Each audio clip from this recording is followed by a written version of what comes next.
के बाद से यहाँ पे दयानंद यादव आए हैं, इनसे बातें कर कीजिए। लेते हैं। भैया नमस्कार। हाँ जी, नमस्कार। भैया मेरा नाम है कपिल वाजपेयी। हाँ, और दयानंद जी का ये मोबाइल है वो भी साथ में ही है, यादव जी। अच्छा, आप किसी दूसरे के मोबाइल से जुड़े हैं। जी, बताइए कपिल हाँ। वाजपेयी जी क्या कहना चाहते हैं? मेरा कुछ कहना नहीं है, मेरा सिर्फ एक छोटा सा प्रश्न है। अच्छा, बोल दीजिए। मैं अक्सर आपकी वीडियो मैंने और ये ऑडियो सुनता रहता हूँ, तो मेरे मन में एक विचार आया तो मैंने कहा आपसे पूछूं, हो सकता है आप कुछ इसमें समाधान देंगे। एक किकूली का हमको वो मिलता है। सर, हम लोगों को सीरिया में मितानी हुँ, हुँ। सभ्यता में हुँ, किकूली हुँ, का एक हुँ। प्ले टैबलेट मिला है जिसमें कुछ संस्कृत के शब्द आए हैं, हुँ, जो हुँ। अभी संस्कृत के विषय बात, हम थोड़ा उसी पे जानकारी चाह रहे हैं कि वो क्या है हकीकत में। क्या वहां तब संस्कृत वहां पे थी, सीरिया में थी या ईरान में थी? क्योंकि अगर देखा जाए तो जो संस्कृत भाषा है या जिनको आप ब्राह्मण कह रहे हैं, तो डीएनए का भी जो अभी रिसर्च आया है यहाँ लखनऊ बीरबल साहनी का, तो उसमें तो चलिए हम बाद में बात करेंगे। ये किकोली वाला जो टैबलेट है उसके विषय में हमको जानकारी चाहिए थोड़ा। अच्छा, ओके, आपने अच्छा एक सवाल खड़ा किया है, मैं इसको बता देता हूँ। वहाँ पे जो मिटानी है, जो सीरिया है, वहाँ पे कोई संस्कृत का शब्द नहीं मिला है। अच्छा। ये दरअसल लोगों में गलतफ़हमी है, भारत में जो ब्राह्मणिकल सिस्टम है, उसकी सबसे बड़ी गलतफ़हमी क्या होती है कि दुनिया में हम्म, कहीं भी कुछ मिल रहा हो, अरमुद जी। से फल टपके, ताड़ से ताड़ी टपके, समझ रहे हैं ना? केला हम्म, से केला टपके, जी, कहेगा सब हमारा ही है। जी, कहीं से कुछ टपकेगा, कहेगा कि हमारा ही है। जी, जी, मिटानी सीरिया की सभ्यता थी और ईसा जी, से 1350 ईस्वी पहले की बात है। इवन वहाँ पे ईसा से 1800 साल पहले का भी लिखित प्रमाण मिल गया है। जी, वो जो जी। लोकेशन था सीरिया का, मेसोपोटामिया, ईरान, इराक, ये मेसोपोटामिया हम्म, सभ्यता के थे, तो वहाँ पे भारत से सिंधु घाटी जो सभ्यता थी, वहाँ से इन जी। लोगों का व्यापार वगैरह चलता था। व्यापार वो तो करते थे, जानता हूँ मैं। समुद्र से जाते हाँ। और वहाँ पे इंस्क्रिप्शन भी मिल गया, मेलुहा कहते थे वो लोग, हाँ, मेरा मेलुहा। शब्द आया है। हाँ, अब इसको। क्या हुआ ना कि वहाँ का तो इंस्क्रिप्शन पढ़ लिया गया, लेकिन भारत में सिंधु घाटी सभ्यता का अभी तक नहीं पढ़ सके हम लोग। नहीं, वो तो अभी नहीं पढ़ा गया। तो अब नहीं, ज़रा वहां सोचिए, आप अपनी बात रख लीजिए पूरी, तभी बताऊँगा मैं। मैंने जी। कुछ बात नहीं रखनी है। मैंने उस टैबलेट पे कुछ वर्ड आए हैं, मतलब संख्या एका द्वितीयो कुछ ऐसा मैं पढ़ रहा था, कई जगह मैंने पढ़ा उसके बारे में। तो वो शब्द एक्चुअली संस्कृत के हैं या वो मतलब कुछ अलग चीज है? क्यों इंडो आर्यन लैंग्वेज उसको बोल रहे हैं लोग कि बर्लिन में जो है वो उसको इंडो आर्यन वर्ड्स हैं वो। अब इंडो आर्यन का मतलब तो ये भी हो गया कि ईरान का भी हो सकता, सॉरी आर्यन बोले, ईरानियन, इंडो ईरानियन। तो क्या कुछ ईरान में ऐसी लैंग्वेज चलती थी क्या संस्कृत से मिलती जुलती? नहीं, ये लोगों की सबसे बड़ी गलतफ़हमी है दरअसल, यही मैं आपको बताना चाह रहा था कि हम्म, हमें ना थोड़ा-सा समझना पड़ेगा कि कैसे क्या जी, चीज़ें होती हैं। वहाँ जी, पे सभ्यता थी, मिटानी की जो सभ्यता थी, वहाँ की जो भाषा है, इंस्क्रिप्शन जो मिला है, वो मिटानी जी। की अपनी वहाँ की सभ्यता थी, वहाँ की अपनी भाषा, वहाँ की अपनी लिखावट है, संस्कृत का उससे कुछ लेना-देना नहीं है, कुछ भी लेना-देना नहीं। हाँ, हीती लैंग्वेज लेकिन है वो। हाँ, कुछ भी लेना-देना नहीं, वो अपनी भाषा की बात कर रहे हैं, अपनी लिखावट की बात कर रहे हैं। इन लोगों ने जब भारत में एक फर्जी वैदिक काल स्थापित किया, तो अब इनके पास सबूत तो कुछ था नहीं, कुछ भी सबूत नहीं था इनके पास, कि कैसे सबूत दें, क्योंकि सबूत के लिए आर्कियोलॉजिकल एविडेंस होना चाहिए। तो इन्होंने एक कहानी गढ़ दी कि सीरिया में कुछ नाम मिल रहे हैं, जो संस्कृत से मिल-जुल रहे हैं, तो भई मिल-जुल रहे हैं, तो वही चीज़ तो फिर इजिप्ट से भी मिल रही थी। क्योंकि माइग्रेट करके वहां से वो पूरा एक खाका है कि कौन लोग मेसोपोटामिया से सीरिया में गए, सीरिया से इजिप्ट गए, इजिप्ट से इराक गए, ये पूरा एक खाका था। सब जगह का सबूत मिला, भारत का सबूत नहीं मिला। जी, जी। तो सबूत नहीं मिला तो इन्होंने खुद से ही कहानी गढ़ ली कि भैया वो संस्कृत का शब्द है। मैं ये कहता हूँ कि जो शब्द है उसको जब आप पाली प्राकृत से मैच कराएंगे तो उससे भी मैच करेगा। आप जो है जैसे हिंदी का मैच करता है पाली प्राकृत से और संस्कृत से मैच करता है ना, दोनों तीनों से मैच करता है। इसलिए मैच करता है क्योंकि उस पर प्रभाव इन दोनों तीनों लैंग्वेज का है, इसीलिए मैच करता है। अब नहीं, चूंकि वो तो यहाँ पे हाँ, यहाँ पे चूंकि अंग्रेज भी आए, फिर पुर्तगाली भी आए, फिर यहाँ पे मुस्लिम भी आए, तो उनके भी कुछ कुछ शब्द उसमें जुड़ गए, प्रभाव सबका पड़ा। तो अब क्या होता है कि वहां पे जो शब्द मिल रहे हैं, इससे ये पता चलता है कि इस तरह के शब्द सीरिया वगैरह में पहले से थे, और उनकी चूंकि भारत से जो सिंधु घाटी सभ्यता है वहां से इनके अपने ट्रेडिंग होती थी, तो इस तरह की हम्म। चीजें चलती रही होंगी। फिर क्या हुआ कि भारत में जब संस्कृत आया है, 9वीं 10वीं सदी के बाद से संस्कृत आया है भारत, तो वो जो शब्द है ना, वो शब्द भी संस्कृत में बाय डिफॉल्ट आ गए, क्योंकि वो तब अच्छा प्रचलन में रहे। सर, एक क्वेश्चन है बीच में। मैं कंप्लीट एक, कर लूं, कंप्लीट कर लूं, फिर हाँ, फिर बोलिए क्वेश्चन ले बोलिए, लूंगा। नहीं नहीं नहीं नहीं, आप हाँ, बोलिए सर। इसी तरह से जब पाली प्राकृत भारत में थी, इसके भी बहुत सारे जो शब्द हैं वो संस्कृत ने एज इट हम्म इज उठा लिए, क्योंकि उन्हीं को वो संस्कारित करके बन रही थी। इसीलिए आप हम्म देखेंगे कि 9वीं 10वीं सदी से पहले की जितनी किताबें हैं, दसवीं हम्म। ग्यारहवीं सदी से भी पहले की जितनी किताबें हैं, वो कोई भी शुद्ध संस्कृत की नहीं है। वो सब के सब मिश्रित है, सब में पाली प्राकृत है। किसी में 70% पाली प्राकृत मिलेगा, किसी में 60% मिलेगा, किसी में 80-80% पाली प्राकृत मिलेगा। कंप्लीट संस्कृत हम्म, नहीं है, क्योंकि कंप्लीट जी। संस्कृत बनी ही नहीं थी।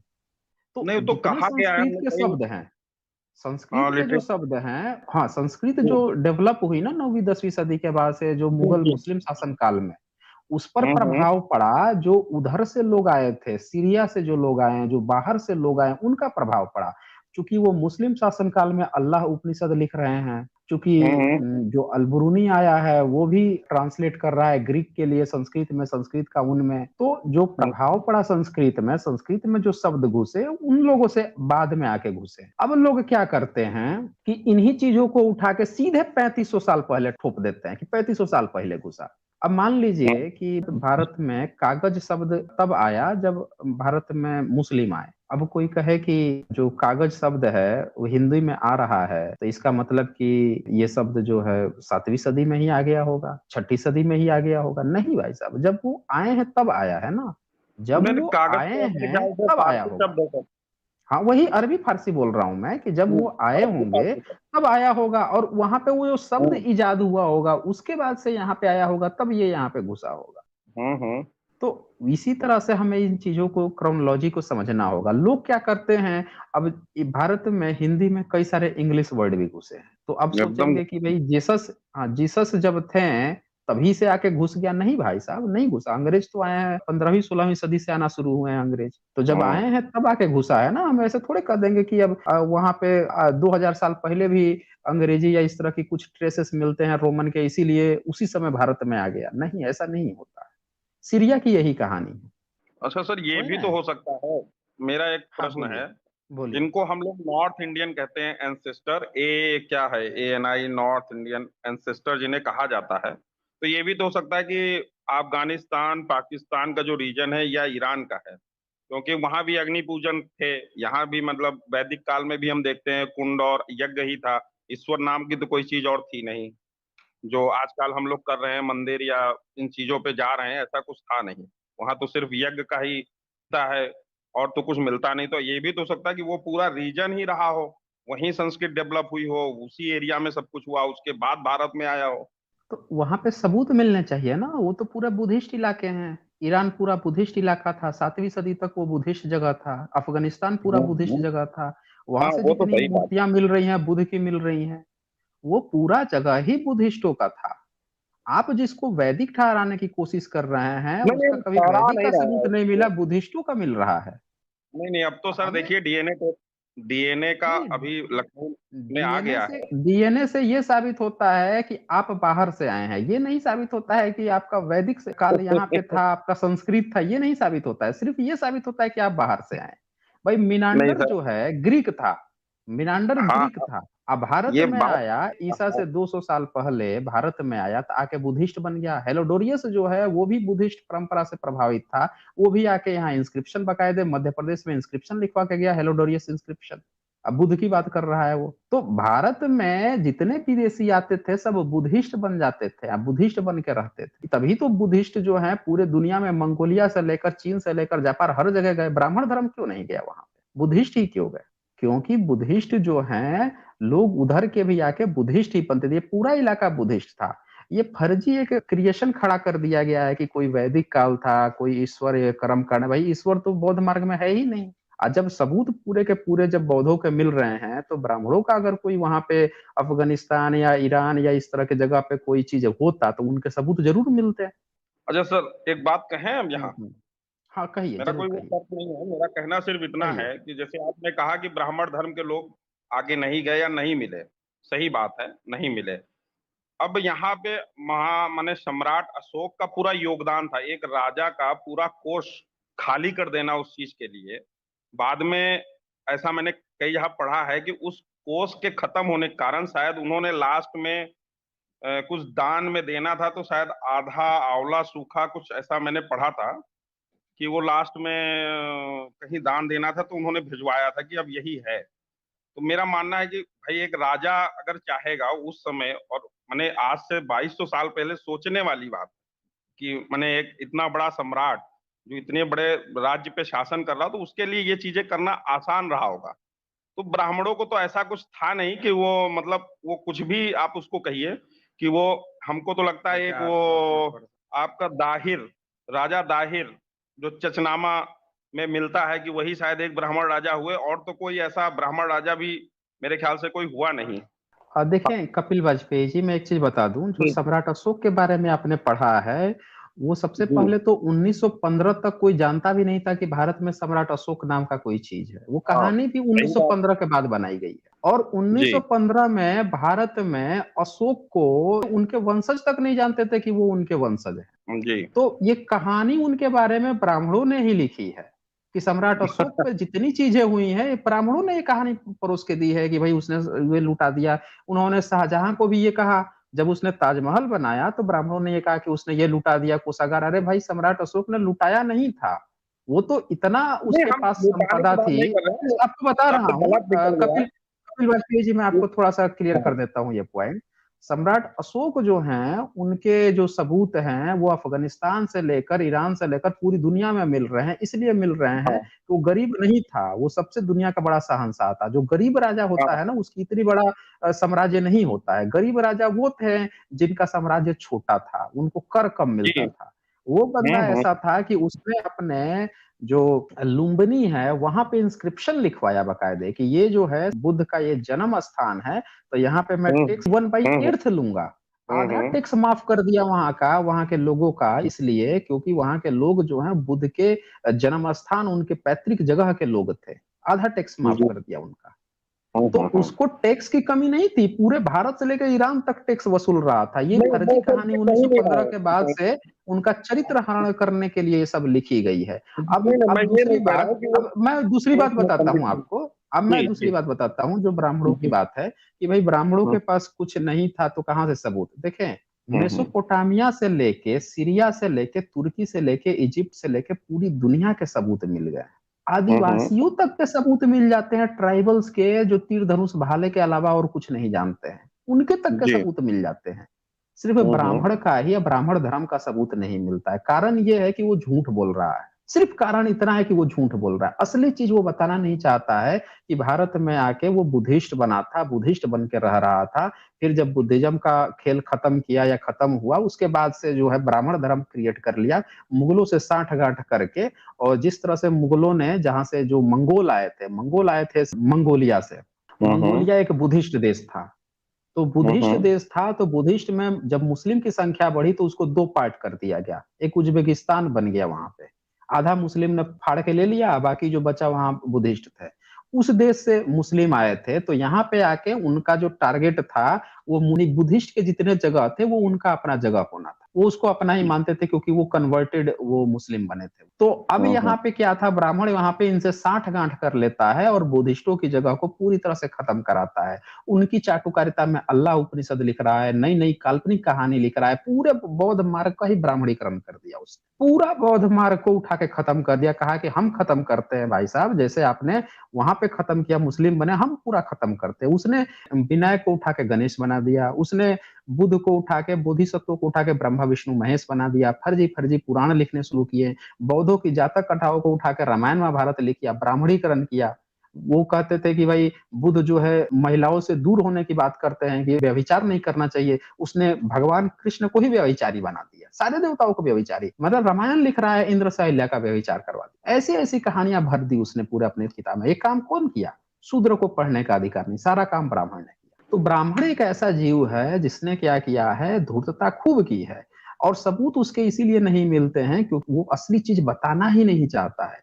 देखिए चोर जो है ना, चोर जब चोरी करता है वो एक्सेप्ट कर ले कि भैया ये जो चीज है ना यहाँ से मैंने चोरी की है, अब वो नई कहानी बनाएगा, नई कहानी तो उसका तो सबूत खोजते रह जाएगा, वो मिलेगा ही नहीं क्योंकि असली बात तो वो बता ही नहीं रहा है, इसीलिए नहीं मिलता है। तब 10,000 साल पहले, 8,000 साल पहले के गेहूं के दाने तक मिल गए, समझ रहे हैं? वहां से पता चला कि भाई 8,000 साल पहले भी खेती हुआ करती थी, गेहूं के दाने तक मिल जाते हैं। अब ब्राह्मण धर्म की जितनी कपोल खाता है कि हमारे यहाँ गुरुकुल होते थे, ऋषि मुनि होते थे, ये होता था, वो कुछ नहीं मिला, कुछ A to Z कुछ नहीं। जो मिला बौद्धों का मिला, जैनों का मिला, ब्राह्मण धर्म का नहीं मिला। वो झूठ बोल रहा है क्योंकि वो एक्सेप्ट नहीं करना चाहता कि वो पहले बौद्ध था या जैन बन के रह रहा था, वो सर एक्सेप्ट एक नहीं बात, करना चाहता। एक जी मिनट सर, जी, बोलिए ये बोलिए। जो यज्ञ वेदियां मिल रही हैं मतलब राखी गढ़ी में, इधर गुजरात में एक साइट है उसका मैं नाम अभी भूल रहा हूँ, ये क्या है जो यज्ञ वेदियां मिल रही हैं? और आज मैंने एक रिपोर्ट पढ़ी है, जनरल आर्कोलॉजिस्ट मैंने यही बीरबल साहनी लखनऊ की मैंने पूरा रिपोर्ट है वो, कि मैंने घग्घर करके नदी थी जिसको शायद अब सरस्वती कुछ कहते हैं, कि सरस्वती नदी का वो बैंक था घग्घर। घग्घर के पास एक जगह पे 7 माने मल्टीग्रेन, माने उसमें सिर्फ जौ माने एक अनाज नहीं है, मल्टीग्रेन प्रोटीन, इसमें कई अनाज का मिक्स अप है। अभी जस्ट आज ही मैंने वो रिपोर्ट पढ़ी है, बीरबल साहिनी की रिपोर्ट है, अभी मैं आपको दिखा तो नहीं सकता, मगर आप अगर नेट पे जाएंगे तो मिलेगी चीज। तो अब ये 7, अब उसको वो मैंने बताना चाह रहे हैं कि हो सकता है, मतलब अभी कंफर्म नहीं है, ये पिंड दान भी हो सकता है या कोई अनुष्ठान भी हो सकता है, नदी के किनारे किया गया हो। और जो यज्ञ वेदियां मिलती राखी गढ़ी में अभी खुदाई में, या इस तरफ अभी गुजरात में एक साइट में अभी नाम भूल गया हूँ, उस साइट पे भी 6-7 यज्ञ वेदियां मिली है। ये क्या है आखिर, मतलब कुछ तो रहा होगा, क्योंकि जैसे हम लोग वेदों में मिलता है कि यज्ञ माने अग्नि पूजन, इंद्र का पूजन, माने कहीं ये ब्रह्मा विष्णु और इनका तो कोई उल्लेख ज्यादा है नहीं, है ही नहीं है। तो ये क्या है आखिर वहां पे, ये यज्ञ वेदियां वहां पे क्यों, माने किस लिए ये बनी पड़ी हुई हैं? जी, आपने बड़ा ये भी अच्छा क्वेश्चन सही खड़ा किया है। दरअसल होता क्या है कि अभी भी ये जितनी रिपोर्ट आ रही है ना, ये लोग झूठ बोल रहे हैं, अभी भी सच्चाई को स्वीकार नहीं करना चाहते हैं, और तमाम जितने ब्राह्मण लोग हैं उनको फंसा कर रखना सर चाहते हैं। एक मिनट, एक मिनट सर, अब ये डॉक्टर मैं नीरज अपनी राय की बात सर कंप्लीट, रिपोर्ट है। मेरी बोलिए। मेरी बात कंप्लीट हो जाने दीजिए। हाँ हाँ बोलिए, आप देखें, बोलिए। ये किसी की भी रिपोर्ट हो, रिपोर्ट किसी की भी हो, दरअसल ये पूरे लोग जो हैं इनका एक गेम ही छिड़ा हुआ है कि हमको ब्राह्मण धर्म जबरदस्ती खड़ा करना है। अब मान लीजिए किसी नदी के किनारे कुछ चावल के दाने मिल गए, कुछ उसके दाने मिल गए, इससे अनुष्ठान हो रहा था, पितरों को पिंड का ही दान दिया जा रहा था, ये कैसे साबित होगा? नहीं सर, और नहीं चावल के तो दाने नहीं मिले हैं, 7 लड्डू मिले, बाकायदा लड्डू जो हम लोग बनाते हैं, वो लड्डू मल्टी। होते हैं, वो फर्जी चीज है, कोई लड्डू वड्डू उस समय नहीं बनता था। लड्डू जो है ना, लड्डू कब से बनना शुरू हुआ है इसका भी हमें इतिहास खोजना पड़ेगा। अरे ये सर लोग ये इसी तरह से आर्कियोलॉजिकल स्थापित रिपोर्ट करते है हैं। सर, इसको मानिए सर, बीरबल साहिनी मतलब एक ही तो अपने भारत बोलिए। में यहाँ और हैदराबाद में है सर। इस रिपोर्ट को थोड़ा सा मैंने पढ़िएगा, एक बार अरे ये देखिएगा। आप नहीं, मैं पढ़ा हूं, देखें ऐसी बात अच्छा नहीं है कि पढ़े मैं हैं आप? रिसर्च नहीं किया हूं, मेरा इन सारे रिपोर्टों से विश्वास इसलिए उठ गया है मेरा, तब से मेरा अच्छा। विश्वास उठा है जब से मैंने इनकी झूठ पकड़ ली है कि ये कितने झूठे लोग होते हैं, ये कितनी झूठी बातें करते हैं, वो सारी चीजें मैं पकड़ चुका हूं ना। ऐसा नहीं है कि मैं पहली बार ये कोई चीज बता रहा हूँ। अब आप जो फायर अल्टर की बात कर रहे हैं, वो मैं हड़प्पा की हम्म। वेबसाइट खोल के दिखाता हूँ कि ये कैसे झूठे चीज आप लोगों को पकड़ाते हैं। ये बीबी लाल का कारनामा था। वो व्यक्ति जो है इतनी हायर पोस्ट पर बैठ के, और जब पब्लिक को गुमराह करता है तो आप गुमराह होंगे ही होंगे। ब्राह्मण धर्म में 10% ब्राह्मण जो है खुद गुमराह करता है और 90% ब्राह्मण को फंसा लेता है। ये इससे 90% ब्राह्मण और जो है उनको लगता है कि हाँ यार ये अपना बंदा बोल रहा है तो सही बोल रहा होगा। अब ये देखिए, ये आप बताइए क्या फायर अल्टर आपको दिख रहा है? ये मैंने आपके सामने शेयर कर दिया है। ये एक हड़प्पा की ही वेबसाइट खोल दी है जहां पे ये लोग इसको बताए हैं कि ये फायर अल्टर है। अब आप जो है जरा इसको एक बार चेक कीजिए, यहाँ पे आपको कहीं पे फायर अल्टर दिख रहा है? यहाँ पे इसको ये फायर अल्टर बोले हैं। ये घर आपको यहाँ पे दिख रहा होगा, ये घर है, हम्म। 2 कमरे हैं, एक ये कमरा है, एक ये कमरा है।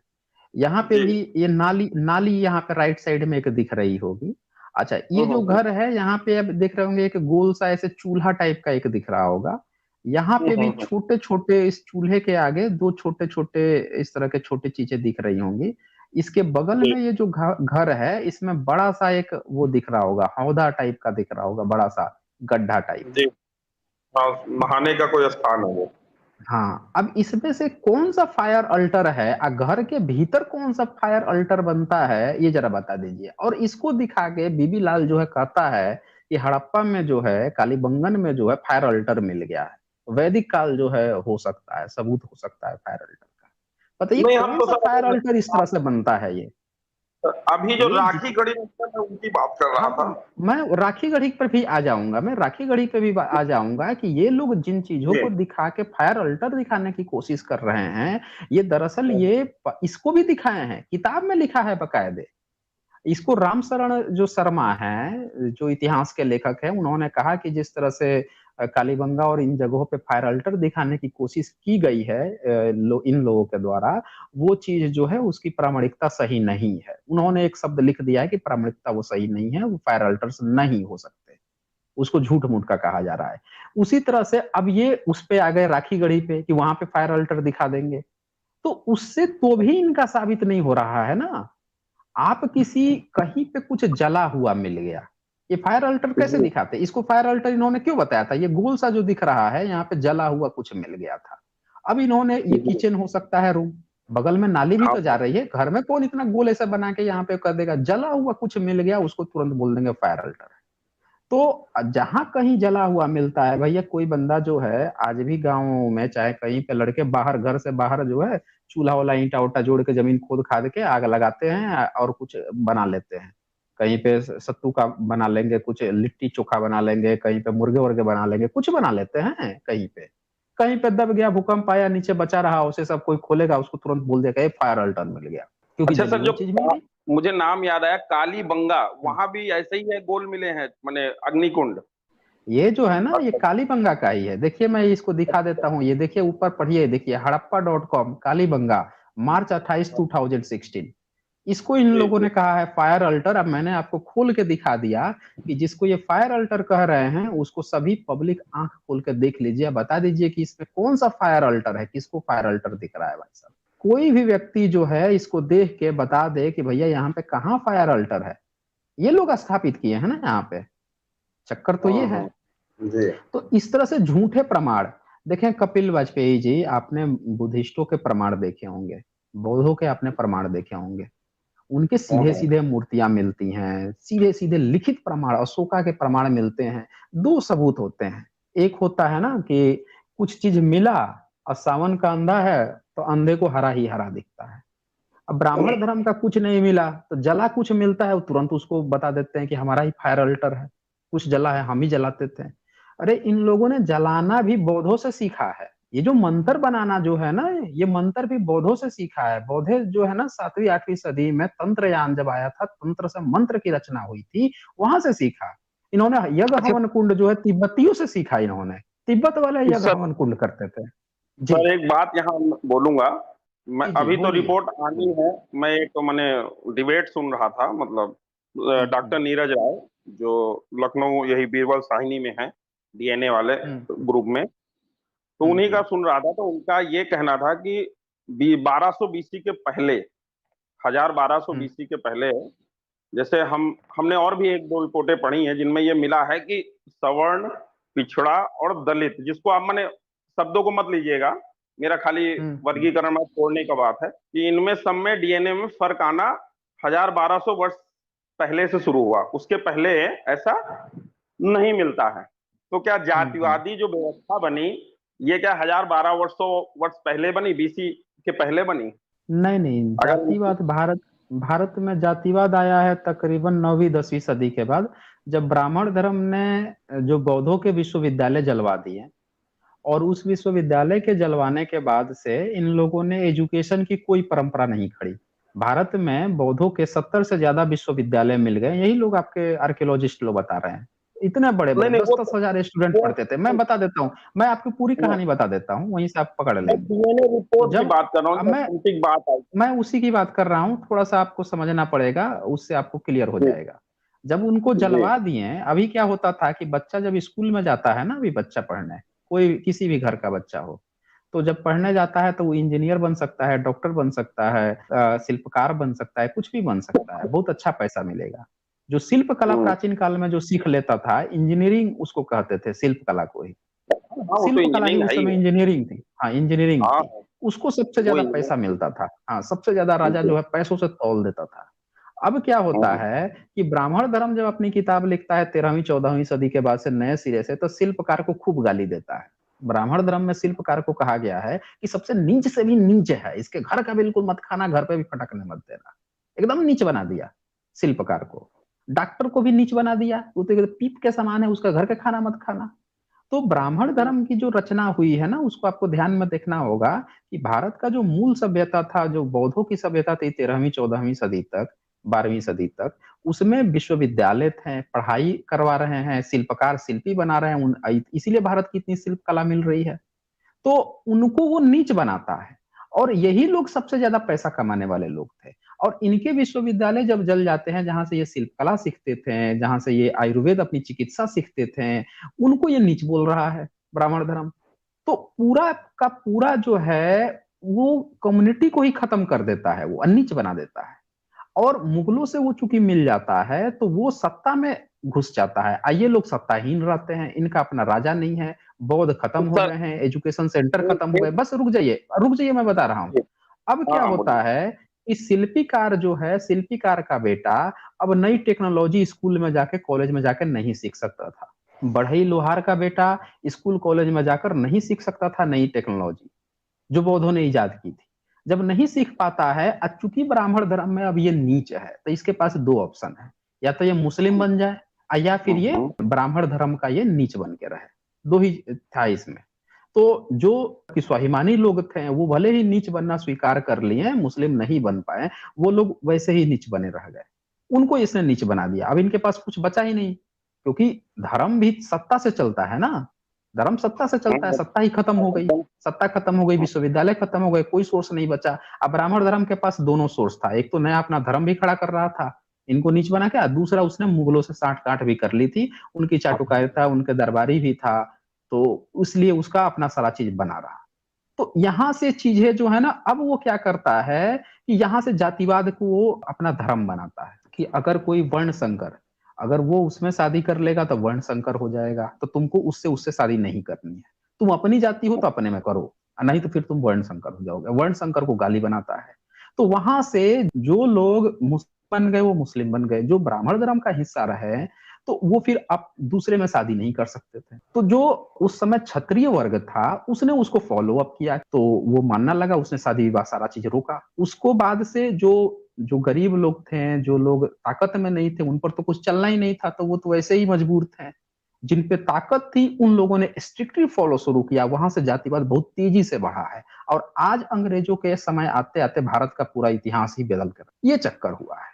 बौद्धों में कहीं भी एक बात मेंशन नहीं आती है कि उन्होंने अपनी किसी यूनिवर्सिटी में किसी को कहा हो कि तुम नीच जाति के हो, मैं तुम्हें पढ़ने स्कूल में नहीं घुसने दूंगा। उल्टे ये लिख के आता है कि बिना ज्यादा जांच पड़ताल किए वो एडमिशन ले लेते थे बच्चों को। इसका हम्म। जिक्र किया है डीडी कौसम्बी ने अपनी किताब में। जी बताइए क्या कहना चाहते नहीं सर, जैसे आपने कहा ये नीच ऊंच की बात, तो जो हम और किसी की नहीं बात, हम सिर्फ ब्राह्मणों की बात कर रहे हैं। ब्राह्मण में ही 5-6 आपको कैटेगरी मिल जाएंगे, उनमें भी आपस में ऊंच और नीच है। तो इनका क्या लाभ था ऊंच नीच बना के? जैसे ब्राह्मणों में एक कानिकुब्ज बिरादरी मिलती है, सरजूपारी मिलती है, फिर शाकलदीप होते हैं, गोसाई होते हैं, पंडा होते हैं जो जोशी लिखते हैं, ठीक है, महावामन होते हैं। और महावामन के यहाँ तो यहाँ तक है कि उनके यहाँ जितने मैंने ब्राह्मण बताए वो कोई भी भोजन नहीं कर सकता। तो यहाँ पे मतलब ब्राह्मणों में ही ऊंच नीच बनाने का क्या फिर मतलब इनका मोटो था? अगर मतलब किसी को परेशान करना था, वो बात तो समझ में आ गई कि हाँ किसी को परेशान करना था, कि चलो भाई तुम दास प्रथा में रहोगे, एक तरह से वो दासी प्रथा हो गया, गांव के दक्षिण की तरफ रहोगे, तुम्हारा ये टोला हो गया, हमारे सेवा में रहोगे, समझ में आता है। मगर ये अपनों में क्यों किए? दूसरी चीज, एक गोत्र सिस्टम चलता है। मैंने गोत्र सिस्टम को जब स्टडी किया तो 108 गोत्र मिलते हैं, कहीं कहीं 116 है। वही गोत्र सिस्टम ब्राह्मणों में भी है, वही गोत्र क्षत्रियों में भी है, और वही हमको कायस्थ भी मिलते हैं। अगर सारे गोत्र सबको अलॉट कर दी जाए कि भैया आज से अपना गोत्र रखो, और ये जो टाइटल है सिंह, श्रीवास्तव, वाजपेयी और जो भी है ये बी सी डी, ये हटा दो। तो ये इनका सबका 108 गोत्र हो जाएगा।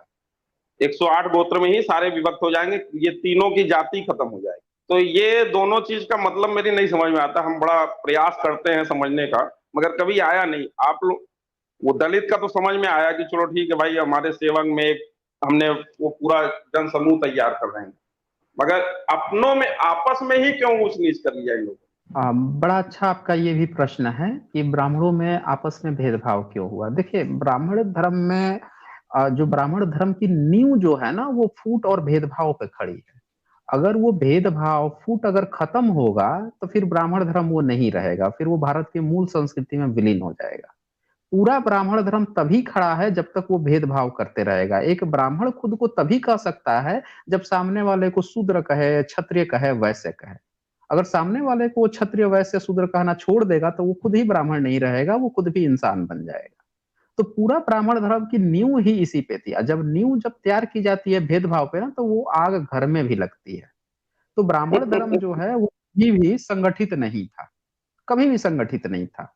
उसने कैलेंडर के लिए मारामारी की। ब्राह्मण धर्म में अपना कोई कैलेंडर नहीं था।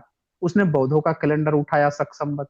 फिर उसी शक संवत को उसने विक्रम संवत 10वीं सदी में विक्रम संवत के रूप में बना लिया, 11वीं सदी में। और उसके बाद से तब भी लेकिन प्रचलित नहीं हुआ। विक्रम संवत आया है तकरीबन 14वीं 15वीं सदी में, जबरदस्ती बनाया गया। अच्छा, इन्होंने मारा मारी की, इसीलिए वो कैलेंडर सामने आया। उसमें क्या अंतर है, ये कहेगा कि पहले शुक्ल पक्ष रहेगा, वो कहेगा नहीं पहले कृष्ण पक्ष रहेगा, बाद में 15 का अंतर रहेगा। इसीलिए ये जो कैलेंडर है, तो है ना, वो चंद्र, नक्षत्र और सूर्य, जो इन लोगों का डिवाइडेशन है। 3 तरह के कैलेंडर में भी 3 तरह के कैलेंडर हैं। हाँ तो वो इनका नहीं है ना, ब्राह्मण धर्म का अपना कोई कैलेंडर नहीं है, वो बौद्धों का ही कैलेंडर है। उसी को आज भारत का राष्ट्रीय नेशनल कैलेंडर भी बना दिया गया है, बौद्ध शक संवत को। और उसी से उठा के ये लोग अपना पंचांग बनाते हैं, जिसे ये घूम के बताते हैं ना कि हम पंचांग से देखकर ग्रह नक्षत्र बता देते हैं, और वो कब सूर्य ग्रहण होगा, चंद्र ग्रहण होगा बता देते हैं, नासा ही देना पैसा। वो भी बौद्धों का कैलेंडर है। आपको जान के हैरानी हो, इनका अपना कोई कैलेंडर नहीं है। तो ये लोग जो है ना, इन्होंने, इनकी किताब जब आप पढ़ेंगे, आप मैंने एक वीडियो बनाया है, साइंस जर्नी पे ये वीडियो है। वो नंबर होगा 70, 68, 69। उसमें जब आप देखेंगे तो उसमें मैंने दिखाया है कि ब्राह्मणों ने अपनी किताब में लिखा कि 48 किलोमीटर बाद जो है विदेश हो जाता है ब्राह्मणों का। अशूद्रों का जो है उन्होंने लिखा 175 किलोमीटर बाद उनका विदेश होता है। यानी ब्राह्मण जो है उसने एक छोटा दायरा बना लिया कि ये दायरा जो है हमारा देश है और उसके बगल वाला विदेश है, वो विदेश का ब्राह्मण है। तो उसने जब दायरा अपना इतना छोटा छोटा बना लिया तो ये आपस में लड़ते थे, कहते थे तू मेरे एरिया में नहीं आएगा, तू अपना नियम कानून चला, मैं अपना नियम कानून चलाऊंगा। इसीलिए आप देखेंगे कि इनकी किताबों में बहुत मतभेदता मिलती है। अच्छा, ये चले गए हैं। तो उसने पुराण जो लिखा, सबने अपनी अलग अलग हाँ की है, सबने अपनी अलग अलग हाँ की है। इसीलिए हाँ की है क्योंकि वो जो है सब अपने अपने दायरे फिक्स कर लिए थे। अच्छा, ये कपिल वाजपेयी जी आ गए हैं। कट गया था सब। तो हाँ, तो कपिल वाजपेयी जी उन्होंने अपनी सारी किताबों में ना छोटे छोटे दायरे बांध लिए हैं, और उस छोटे के दायरे के कारण वो स्ट्रिक्टली फॉलो करते थे। आज भी आप मंदिरों में देखेंगे चढ़ावे के लिए मारामारी कर लेते हैं। ब्राह्मण धर्म जो है आर्थिक पर टिका हुआ है, पैसे का फायदा होना चाहिए। पैसे का नहीं फायदा होगा, आपस में लड़ मरेंगे ये।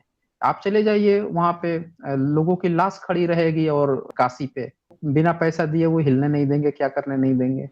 तो पूरा पैसे हाँ, पर खड़ा है। इन्होंने अपनी किताब में मनुस्मृति में लिखा कि भैया अगर तुम मांस भक्षण, अगर कोई मांस जो आता है श्राद्ध में, उसको मांस खिलाना चाहिए, नहीं खाएगा तो उसको फिर अगली बार नहीं बुलाओ, या ऐसे इस तरह की भी बातें लिखी है उन्होंने। कई जगहों अब पे वो श्राद्ध में मांस खिलाने की बात लिखी है। गलती है अहिंसा की बात। अश्वमेध यज्ञ में जब 600 बैल का वो देना है, वध करना है, बलि देना था। और क्षत्रिय और राजा की बीवी को घोड़े के साथ फैक्स कराना वो है, तो रात छोड़ भर दीजिए वो सुलाना सब है। बात, ठीक है, वो मैं उस पर डिबेट में नहीं बोलना चाह रहा हूँ। तो ये कह हम्म। देना कि मांसाहार जो रिपोर्ट अभी आने वाली है, अभी डॉक्टर साहब ने किया नहीं, उनका इंटरव्यू सुन रहा था कि 6 महीने बाद आएगी, तो उन्होंने तो सिद्ध भी कर दिया है कि हमने माने एविडेंस, मतलब आर्कियोलॉजिकल जो वो मिला है राखी गढ़ी में और कुछ कश्मीर में, कि 1200 BC पहले लोग सब कुछ खाते थे। तो मैं यही तो कह रहा हूँ कि विदेश से जितने लोग आए हैं वो सारे मांसाहारी लोग थे, शाकाहारी हो ही नहीं सकते हैं। मांसाहारी थे, शाकाहारी वो उसको तभी हुए। देखें, हाँ कपिल कपिल जी इस बात को समझिएगा, यहीं से जी। पकड़ में आ जाती है कहानी। हम्म। वो शाकाहारी तभी हो सकते हैं जब वो किसी दूसरे धर्म को अपना ले, तभी वो शाकाहारी बन सकते हैं। और शाकाहार का कंसेप्ट किसमें था? ये बौद्ध मार्ग था, जैन मार्ग था, यही तो दो मार्ग थे और उसमें बौद्ध मार्ग हाँ, डोमिनेंट था। उनको बौद्ध मार्ग ही रिपोर्ट में डोमिनेंट था। 1500 अन्यथा बीसी के आसपास ये बना कि शाकाहारी नहीं, डेवलपमेंट शुरू हुआ। नहीं, ये ऐसा देखें, ये इसका कोई सबूत नहीं मिलता। डीएनए के आधार नहीं पर नहीं, जो बात रिपोर्ट खड़ी आ की रही है है वो ना। तो मैंने उनका डिबेट सुन रहा था। रिपोर्ट अभी 6 महीने बोलने हम्म। लगेगी। नहीं, वो लोग उसी तरह से बोलते हैं। मैं इन सारे लोगों को ये पता है क्या करते हैं, ये लोग इनिशियल पॉइंट पे ही गड़बड़ी कर देते हैं। ये इनिशियल पॉइंट खुद से खड़ा कर लेते हैं और उसके हिसाब से आगे बढ़ाते हैं। जैसे भारत का इतिहास जितना आज तक लिखा गया है, पहले मान लिया गया कि वैदिक काल था, संस्कृत थी, ऋग्वेद था, और उसके बाद से इतिहास लिखा जा रहा है। तो जब आप पहले ही एक गलत कल्पना बना के और वहां से आप इतिहास खड़ा किए हो, तो हर जगह आप वेद वेद वेद घुसेड़ते जाओगे। अभी गीता पे क्या हुआ?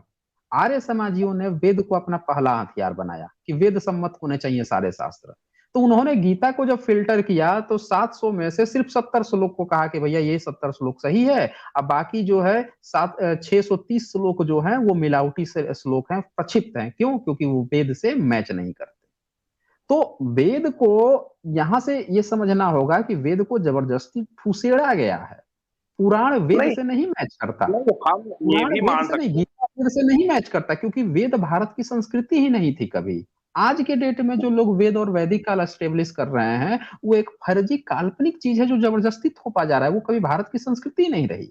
संस्कृत पढ़ने पर अगर किसी के कान में शीशा पिघला के डाल दो, तो वो लैंग्वेज जो है भारत की संस्कृति कैसे हो सकती है?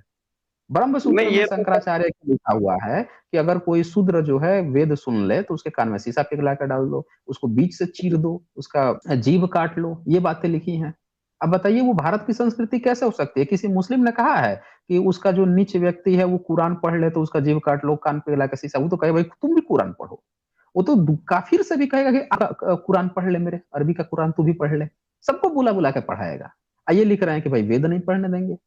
तो ये भारत की कभी संस्कृति थी ही नहीं, जबरदस्ती का इन लोगों ने पिरोया है। क्योंकि अब इनके नहीं पास सबूत नहीं है देने के लिए कि भाई वेद जो है, सबूत क्यों नहीं मिल रहा। तो ये नई कहानी गढ़ते हैं कि भाई हम ना शीशा पिघला कर डाल देते थे इसीलिए शूद्र को वेद नहीं आता था। अरे भाई जब उसको नहीं आता था तो ये उसकी संस्कृति कैसे हो गई? आदिवासी की संस्कृति कैसे हो गई? पिछड़ों की, भारत में ओबीसी पिछड़े 55% है, उनकी संस्कृति कैसे हो गई? उनको तो आजादी तक पढ़ने का लिखने का अधिकार नहीं था। ज्योतिबा फूले पहली बार पिछड़े वर्ग से एक पहला व्यक्ति था जो पढ़ाई लिखाई किए। स्त्रियों को कभी पढ़ने का लिखने का अधिकार नहीं था ब्राह्मण धर्म में। सावित्रीबाई फूले पहली बार पढ़ी हैं, पहली महिला जो है वो पढ़ी हैं। तो कपिल वाजपेयी जी, आज मैं यहीं पे एंड करता हूं आपसे डिस्कशन। ठीक है बॉस। ओके। Good night. चल।